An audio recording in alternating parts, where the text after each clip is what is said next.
Stay down, man! Stay down! Whole bets on the tiller! Whole bets on the tiller! LionHeart! In 3, 2, 1, welcome back. It's been a long time, but the Pod is back. This channel, if you don't know, we ponder. We ponder about a lot of things. Award season is upon us. Award season is upon us. And I have a pondering. You do? Go ahead. Well, it's more about you. Because I know you have a film and actor in mind. Yep, I do. From some time ago. Yes. Who you think was unfairly pushed aside. Yes. Should have won an award, especially for this film. Correct. And we're going to talk about that now. It's true.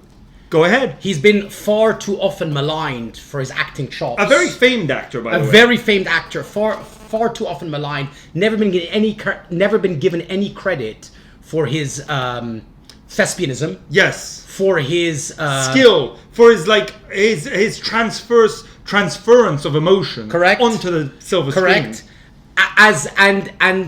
As best exemplified in this particular film that we're about to discuss, and that happens to be Jean-Claude Van Damme in the film LionHeart, aka Absent Without Leave, or AWOL, as it was known and released in the United Kingdom, aka Wrong Bet, as it was known and released in Oceania.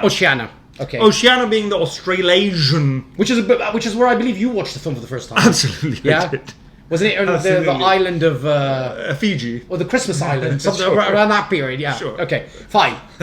So Pitcairns, to be precise. Exactly. This movie is directed by Sheldon Lettich. Yes. The Helmer of... First of all, before you get into this... The Lettich nature, yes. No. Yes. You may be thinking, wonderful audience of ours, that, we're going to be ironic and funny about this. But no, we're very serious about this. We're very serious okay? about this.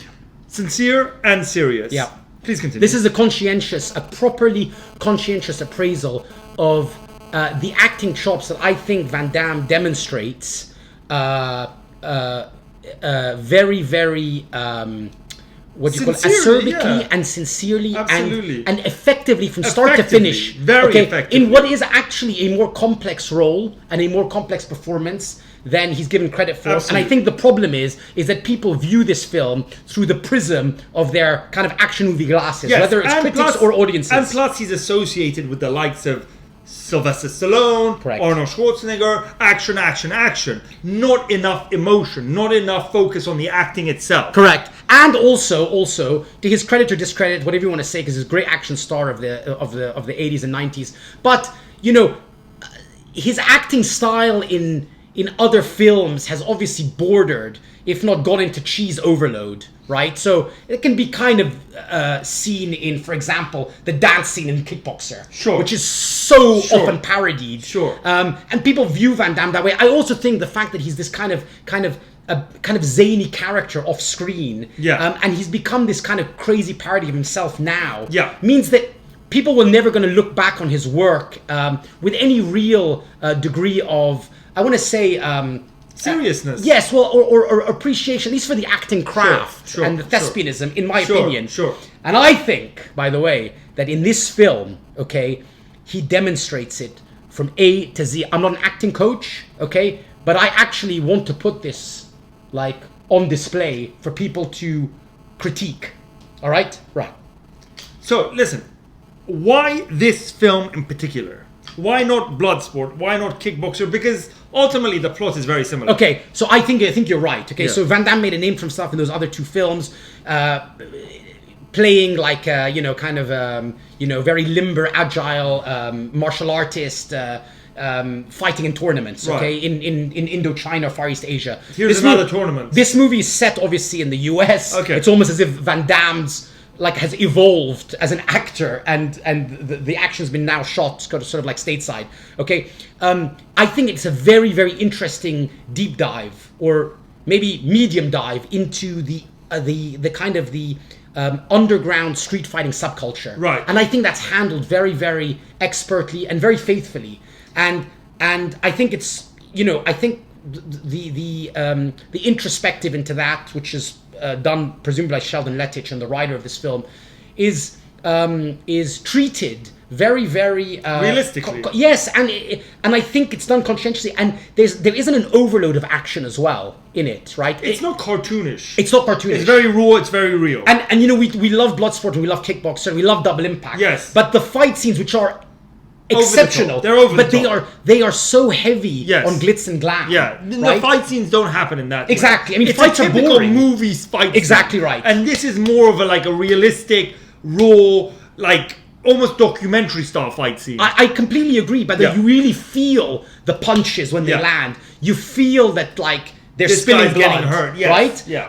And actually, I made this point to you before. If you strip away all the action scenes Mm. from this, I think it's still what's it called, registers, and I think it still qualifies as a great story of a man fighting for the preservation and the well-being of his family, trying to on. keep them off the streets. Yeah. Okay, because that's essentially at the core. Right. It's a very emotional story of a guy whose brother's been killed by a street gang in Los Angeles, a drug deal gone wrong. Very good. Right? You like that? I like All it. right, okay. And Jean-Claude Van Damme plays Léon Gauthier. Okay? Gauthier. Great name. All right? Great name. Okay? And he hears about the news. He's been stationed in Djibouti as part of the French Foreign Legion. Okay? And by the way, great tanning in Djibouti. If you see... Capital of Djibouti? Djibouti. Very good. And if you see Van Damme's tan in the opening scene, by the way, Yes. it brings back memories of the Samsonite pudding as sported by David Dickinson. Okay? So just I look out for the tan. I think it inspired Dickinson. I think it did as well. Yeah, I think he said, when I think of tanning, when I think about the tanology, right? The tanorexism, okay? I think of Van Damme in those army greens standing like this, okay, in Djibouti. Right. While the French Foreign Legion is like, you gave up your rights to visit your brother when you joined the Legion. That almost sounded like an Israeli accent. I apologize. Or French Israeli. Go ahead. Okay, anyway. So he basically he beats up a few legionnaires. He escapes. He gets on some big ship. He arrives stateside in New York, dressed in the same clothes. By the way, shout out.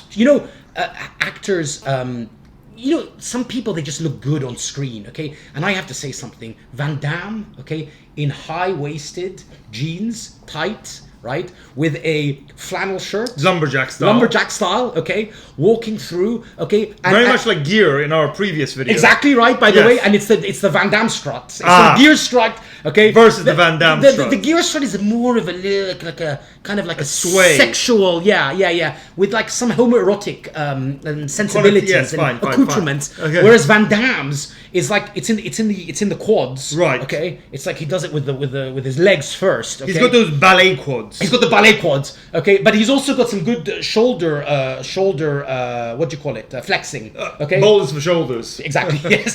Exactly, boulders for shoulders. I'm like, very good. Shout out Hodis. Okay, so there are some great shots of him. What do you call those shots when you zoom in and then you zoom out? I mean, if you're asking my expert's opinion, yes, they're called zoom-ins. Sorry, yeah, okay. Thank you for clarifying that. So the zoom in and the zoom out shots of Van Damme wearing tight jeans and a lumberjack shirt. Yeah. Okay, spot on. Excellent, okay? Fine. Okay. But that surely doesn't make him an award-winning actor. No. But I'm saying, so he arrives in New York. He stumbles upon this street fight. LA. First New York. Then he gets on then he moves to LA. It's shortly after. The first fight's in New York, and he comes across this, and he needs some money. Okay, he's in the same clothes that he left Djibouti in. Okay, and he's summoned into this kind of fight circle. Okay, by these these street urchins. Exactly, absolutely right. And I'm going to go back to that. I love this kind of subculture, this underground fighter subculture that exists, and the black market betting that kind of surrounds this subculture. And I think that's handled, again, very faithfully and without the kind of preposterousness of what you probably would have expected. A crazy underground organization or cabal or syndicate. Precisely. It's a bit more like, these are like scumbags. Yes, exactly. Right. Which I believe exists. Yes, okay? for sure. And to make a bit of bomb fights. To make a bit of money just to pay for some of his porridge, I need to make some money to pay to get my family off the street. Okay, so he likes the porridge, By the way, good Van Damme eating in somber. Van Damme looking somber eating is a thing of Better beauty. than Brad Pitt eating? Much better than Brad Pitt eating. The Brad Pitt eating is so overrated. Van Damme is very good. Like, I need to make money. Okay. Anyway, so so he obviously demonstrates himself as a skilled fighter against the odds, and whereupon this crippled homeless guy who is some like grizzled ex-Vietnam vet called Joshua Eldridge, right? Great actor. Decides to become his mentor. Yes. Now he is great in this film, and he should have gotten his mentor, his agent, his promoter, his manager, his everything. His Mickey Goldmill, basically. Right? Yeah. His Mickey, played by Harrison Page. Okay? Yes. And we looked at his acting credits. He doesn't have like a particularly distinguished filmography, but he's so good in this. He's so good, yes. And he plays this. How would you call it? Like this chatterbox. Yeah. Salesman like he's like some war veteran who's a bit shell shocked, a bit scatterbrained. He's a bit all over the place. So I do an impression. Hard to go, please. Stay down, man. Stay down. Who wants to be on the line? Who wants to be on the line? Oh yeah. If I want to be on the line, it's LionHeart. Yeah, that's my man. Yeah. It's like essence of like Don King with a bit of I don't know. Who would you say? Maybe some like Jordan Belfort street talk, right? Like a bit of all that, right? Yeah. All right. So he takes him under his wing. He introduced him to Cynthia, who's basically the top dog, the Wicked Witch of the West, who like oversees and administers these fights. Right. And she takes it. By the way, and how could you not? By the way, not only does she take a liking to his fighting skills, okay, but she takes a great liking to his visage and his physique, right?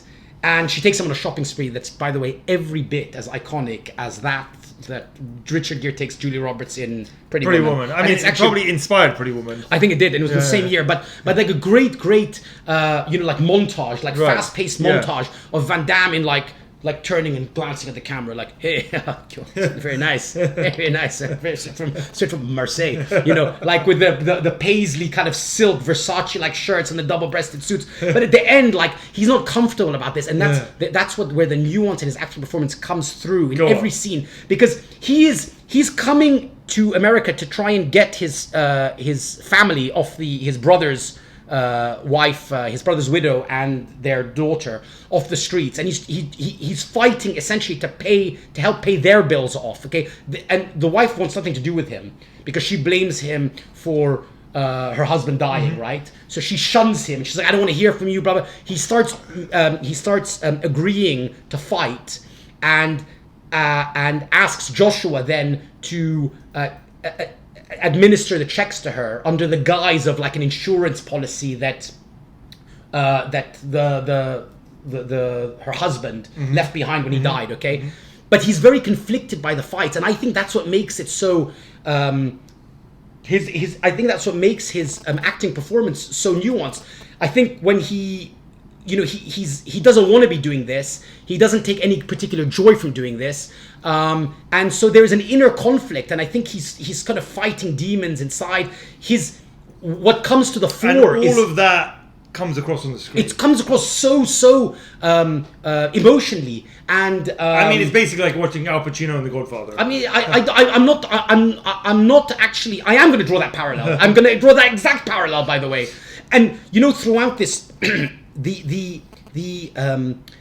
The relationships that he fosters, because there is one with Joshua's trainer, which is you made. By the way, it's like that's like a beautiful love story there. I mean, they're looking out for each other. It comes through circumstances which are like a bit unforeseen, and not exactly romantic, but still they're like brothers. Yes, exactly.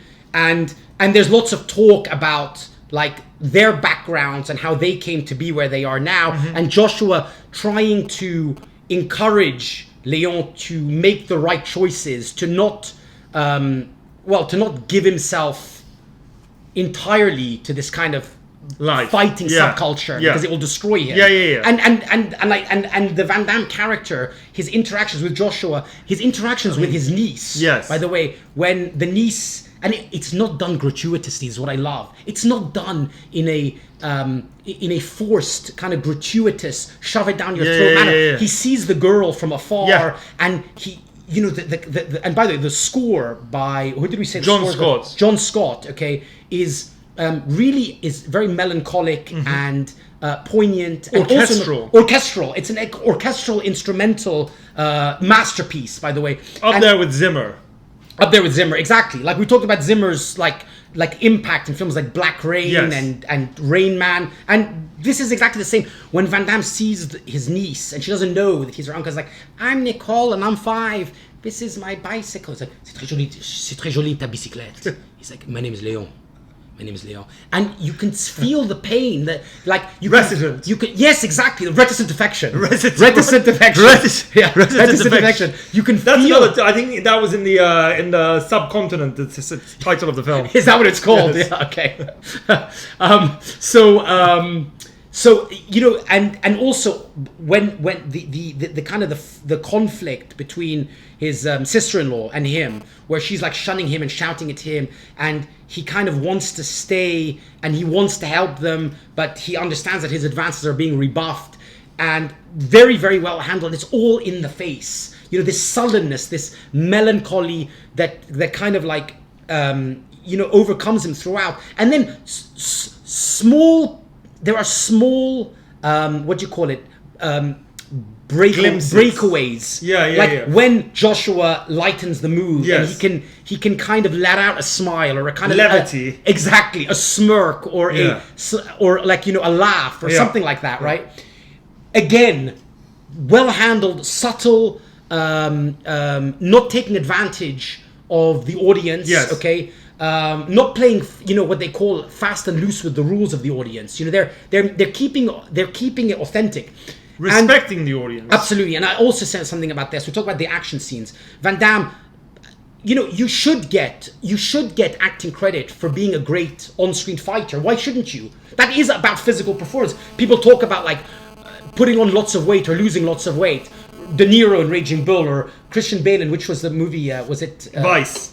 Oh, no, but the one where he lost the Machinist. The Machinist. You know, what a great physical transformation. Yeah. There is something to be said for Van Damme's ability to, like, fight on screen. That is a skill. I don't care what anybody says. He does it, and he does it very, very well. Let's talk about those fights. Okay, so those fights, there are... I mean, the one in the pool, for me... Go on, you like that? Mainly because of the wardrobe, that black singlet he wears.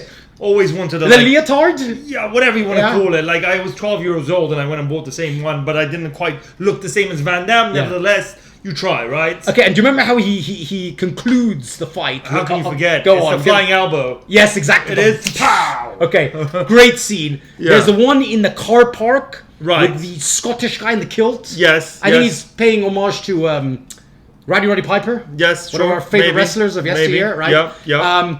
With a bunch of like with the fans. No. The fans are actually in the cars. Yes, exactly. And they're throwing that's great like attention to detail. Yeah. There's one in a squash court. Yeah. Where he smashes the guy through the mirror or the window. And then there is I think those are the 3. Yeah, and then there's the final fight. There's the final fight. I'm gonna have to come on to the final fight in a second, but also so that's what I was saying about that. The fighting is not particularly gratuitous. It's all very realistic. And also another thing I was going to say is that the fights are actually not particularly long-winded. No, not drawn out. They're not drawn out. I mean, actually, if you think about like in Bloodsport, it's one fight scene after another. Same thing in, not so much in Kickboxer because there's only one fight in Kickboxer, but in Double Impact there's a succession of like balletic, fight sequences, okay, all done very well, but here it's done with so much more realism, and I think the fact that they don't sensationalize the fights lends a lot of credence to the plot and the emotion of the plot. And in the final, as we're building up the crescendo towards the end, the Cynthia, the Wicked Witch of the West, who by this point is like has turned on Leon, even though he's been like her moneymaker and she's been making lots of money on him. It's time for him to go down. It's time for him to go down because he's rebuffed her like advances, okay, and she's burned his clothes. I love the scene before she takes him shopping where he's like, he wakes up naked in her like this plush like hotel room. He's like, where are all my clothes? And she's like, give me a break. I burned them. You burned my clothes? And she's like, listen. And she's trying to tell him, like, look, come on, you're a star now. You got to get with the program. You know, you got to look at the part. He's like, I just want to make enough money to give to my family so they're not on the street. And she's like, okay, listen, I get it. Enough you can still be a star and you can still milk this. For everything. So she's kind of right. Yes. But actually, he's a soldier. Yes. He's a soldier at heart. He's not into this, like, fancy Dan, I want to beat people up for a living, right? I mean, he's there to protect the Legion. Exactly. Right? All right. So in the end, she's basically turned on him, and he has suffered an injury by the end because the 2 Legionnaires who have been sent to get him back, these 2 guys, in one of the street chases, he pulls his rib. Yeah. So we're in the climactic fight sequence. Yeah. He's got a cracked rib. Cynthia has basically like plucked this fighter called Attila from Far East somewhere. Okay, some like trained Mongolia. Killer. Yeah, I think that's what he's supposed to look like. Right.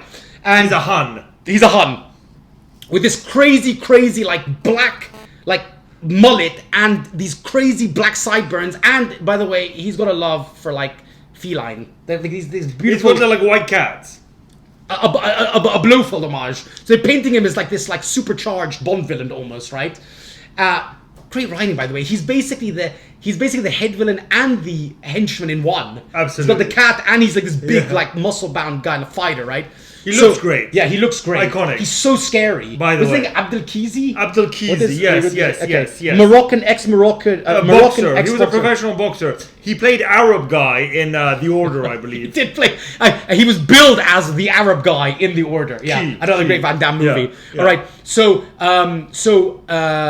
Van Damme has decided. Right, this is my last fight. Okay, I'm gonna put all the money. I'm gonna put a bet on myself. Okay. By the way, also another thing about Van Damme. The sullen voice acting, like nothing is like overblown. No. Everything is soft. Yeah, exactly. Everything is tender. You don't have anything. Everything is You don't have anything on along the lines of Arnold's speech in Running Man. Like, I hope you leave enough room for my fist because I'm gonna ram it into your stomach and break your goddamn spine. Right? Yeah. Okay. Anyway, so you don't have any of that. It's just very. It's like I'm gonna take all the money. Okay. But then Joshua realizes that he's got an injury because he mimics a punch. And he's not very confident, Joshua. So Joshua, all of a sudden, who's his mentor, who's his best friend, like his guiding light in this movie, is on the it's at the betting line and is ambivalent about which way to go. Does he take the winnings he's made and put a bet on Attila, right, or on his boy, who he knows is carrying an injury? Right?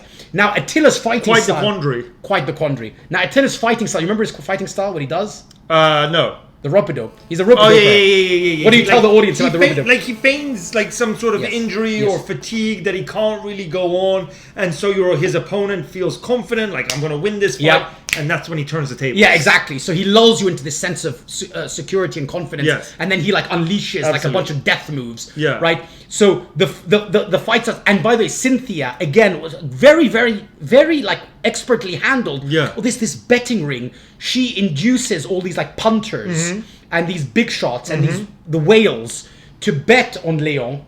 She knows that Attila's this basically trained killer. She shows him footage of Attila showing him as this slow, sluggish kind of fighter, without showing how his fights kind of culminate. Conniving, right? Smart, that Cynthia, exactly. I tell you what. Exactly. She's fixing the betting line, right? Anyways, and these guys are all betting on Leon. So obviously, Leon's odds are he's the favorite. Exactly. She puts all her millions on Attila, right? And then the denouement takes place, okay, where. True to form, Attila allows Leon to hit him with a couple of blows. Yeah, like that kind of thing, right? Leon's feeling confident. Leon's feeling confident, and then Attila starts turning the tables. They get into a bit of an altercation, and then he senses his weak, so he hits him there. And Van Damme's acting, by the way, I have to say, so well executed. He hits him, he's like like that, but it's just so it's shades of Day-Lewis and Olivier, right? And Peter O'Toole in Lawrence of Arabia. Yeah, exactly. Right? And then Attila sees it, he's like... Uh-oh. Yeah, It's about to go down. It's about to go down. He's seen Chong Li in Bloodsport when he was like, oh no, he does that in. Oh yes, he does that, or he'll see Bolo Young's character in Double Impact. Yeah. Exactly. So Attila's a bit more of a because we're talking about an Oscar-worthy picture. Yeah. He's a bit more nuanced. He's a bit more subtle. He's just like this. Okay, fine. He senses weak spot. So then Attila starts unleashing the death assault. Like pow, pow, pow, pow. You know, like he's beating with an inch of his life. Yeah. Okay. And JCVD is going down. He is going down. This rib can't sustain anymore. Pounding. Okay. Like he's on the floor. He's on the floor. Okay. Then Joshua sees his brother in arms. He sees him like, you know, beaten down. That's it. He's been defeated. But Joshua comes and makes the admission to him. This is where the emotional climax begins. And I'm here to tell you that the crescendo is Shakespearean. This part. The crescendo is the most satisfying and pulse pounding, heart wrenching as any I've ever seen in my life, by the way. So Joshua comes and tells like, Leon. So Van Damme is down. And he's like, and he's like, stay down, man. I got ourselves a deal. By the way, I put a bet down. I put a half, 50-50 How could you, Joshua? How could you? Although Joshua isn't. I mean, he just because he knew that he was injured, and like he bet. And in a sense, at that moment, he was right to bet. And he's honorable enough to say to him, I'm going to split it with you. He's not going to leave him high and dry. He's the one who made him all his money, right? And he's like, Van Damme can't believe it. And he actually looks around and he surveys the spectators. And he's like, Cynthia, I know she put the bet against me. He's like, doesn't matter, man. I've made ourselves a deal. The whole bet's on Attila. Do you understand? The whole bet's on Attila. Stay down. Don't have to do what did to me, man. Don't let it bring you down, man. The whole bet's on Attila. And then grab me and say that. You say the whole bet's on Attila. The whole bet's on Attila, man. Wrong bet. And that's when John Scott music starts. No, and then this, and then the spectator. Oh yeah. Keep it going. Stay down, man! Stay down! Whole bet's on Attila! LionHeart! Boom, boom, boom, boom! The Mawashigari kick. Amazing. Okay? At that moment, I mean, it is just so... Oh my god, I'm like sweating, man. I can't keep my emotions down. He does the Mawashigari kick mid-air. On my face. Go ahead. Sorry about that. That's right. Okay, and then you're passionate. I love it. You love it. I love the passion. Attila is like just knocked off his feet. Yeah. He's just stunned by the kick, and so is the audience. And then he gets up. He gets up, and he's like, he thinks, okay, it was a lucky blow. He gets up thinking, and then it's the back one. What's the back kick? It's like the back flying spinning kick. Oh god, amazing. Ushiro Mawashi. Ushiro Mawashi. Yeah. And then Joshua is like sitting there, like obviously, like I don't know, like confluence of emotions. Like he's going to lose all his money, right? But he's seeing his boy recover and like win the crowd over, and he's like, my man, blah blah. And then Van Damme's like succession of like artistically executed kicks and punches and elbows and forearms. I mean, this is where the ballet comes into it. Exactly. Yeah. But it's just great. And then obviously he's punching Attila, and then he can kill him. He's got to kill him. He's got to, and he's got, and Attila's helpless, and he's blood everywhere. And then Cynthia's standing, busted up. Cynthia's standing there looking over him. Her breath has been taken away by what she's just witnessed. She's going to lose all her money. She's going to lose all her money, and then he's about to deliver the fatal blow, and then, you know, he backs away, shows mercy, leaves him, and then the whole crowd goes silent as well. Okay, interestingly, unlike, for example, Rocky IV, when like the whole of like the Politburo goes up in raptures when Rocky wins, right? Here it all goes silent, and the two French foreign legionnaires who have come to like bring him back. Yeah, I love they've been won over. Yeah, even though throughout the movie he's been like kind of like quarreling with them and kicking them away. And you remember in Kickboxer, the same kind of... Yeah, there's like the military police that are after Forrest Whitaker. Exactly right. Yeah. It's the same sort of thing. That's what Although I'm saying. here, more emotional. Like, right. So I remember, I love the way that they pick him up. They're like, let's go, Leon. You're a great champion. It's a great fight. And he's like, he can barely pick himself up. And then he goes to see his sister-in-law and his niece, And This is obviously, it now. and obviously, there's this like this. The epilogue. No, like like okay, like we're what's it called? Getting their affairs in order. Yeah, yeah. Like the money's been Yeah. secured. I'm gonna go back to the French Foreign Legion. He tells Joshua, he's like, listen, look after them, take care of them. The niece is crying. The sister-in-law is again like I like the fact there's no sex in this movie. Like there's no kind of gratuitous, like, even though Van Damme in his physical prime, and it's like just a very human story. He gets next scene, so they're all crying. He gets into the car. He's sitting in this limousine next to the two foreign legionnaires. They're emotional. I love it. They like stop the car, and they stop the car. And Van Damme doesn't know what's happening. He's like, get out. They're letting him go free. Okay, I mean it's so powerful. And then Wow. And Nicole, I'm reliving it. You're reliving it. Yeah. Nicole, his niece, Yeah. is who doesn't want to believe, like childlike sensibility, doesn't want to believe that he's gone. Thinks if I wait by the door, he's going to come back like Santa Claus. And sure Van enough, Damme Claus. And sure enough. The silhouette, you see the silhouette, he's running back up the road. And he comes and they're like, Leo's back, the lad's back. He comes, embrace, roll credits. I mean, Fade to black. for those reasons and many others, Van Damme should have won an award Best actor. for best actor. I really think, I actually think now, by the way. As I said before, we don't mean this ironically. No, we don't mean it ironically. Facetiously. We're not taking the piss. We believe it. Now, can I just ask you a couple of things? Sure. Has there ever been like an action role that has received proper critical acclaim? I mean, Rocky. Yeah, Rocky. Okay, that's actually a good point. But that's not really an action It's not film really- but in the same vein, is it? It's not. It an later action. became action Yes, film, but yes. the first one is not an action. action. Okay, that's a good Yeah. a good point. I mean, outside of that, I would argue the point that Yeah. AWOL is misperceived as a typical Van Damme action film. Meathead action film. Where in fact the action in Muscle-bound it hero. is not that extensive, by the No. way. It's actually more about this man's struggle and fight to kind of get his family off the street, and has to do it in this kind of like urban street fight subculture. And he doesn't want to. He's so torn. He's so torn but about it's his it. only way out. And you know what? Throughout the movie, this And you know what kind they of like- say? What? There's no easy way out. There's no easy way out. There's no shortcut. Also, one more thing, by the way, Van Damme's like, I mean, just in a broader sense. Yes. Before we Rome bet it. His acting, by the way, and I think Van Damme wanted to what? No, and isn't it one of his favorite films?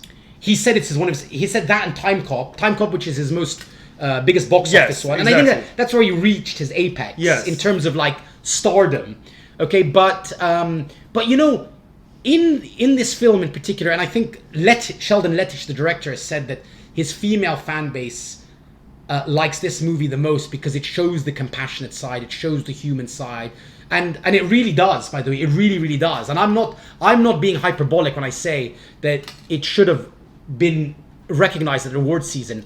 And also I have to say that, like, by the way, another thing is Van Damme's acting. Okay, now he's considered a kind of a bit of a cheeseball because of his off-camera Antics. Yeah. And he's a guy who doesn't take himself seriously. He's obviously become a parody of himself. But you know what? Amazing actor in cheesy roles. When he needs to deliver cheesy roles, he's fantastic in them. Okay, he's obviously an amazing actor, as we've just referenced consistently now for the last 25 minutes. Where are you going with this? this? But hold on, playing twins is no easy feat, and I just want to say that in Double Impact, which would come out like a year later, that performance as well, marvelous performance, playing twins. Do you not agree? Yes, fine, but not as good as this one. No. JCVD. Ultimately, we think you're a great actor and you're not appreciated enough for your acting. Come on our show, have a little chat. We'll have a couple of drinks. Oh, and by the way, just one more thing. What? Just the final. Go ahead. Just to Tell him. Just want to recreate JCVD's. Subscribe, by the way. JCVD's Please subscribe to our JCVD's exclamation when Jackson is being what's it called? About to be crippled by go ahead. Chong Li. Close it out. And across the mat. Go ahead. And Chong Li is taunting Frank Dukes, and he's about to kill. So no.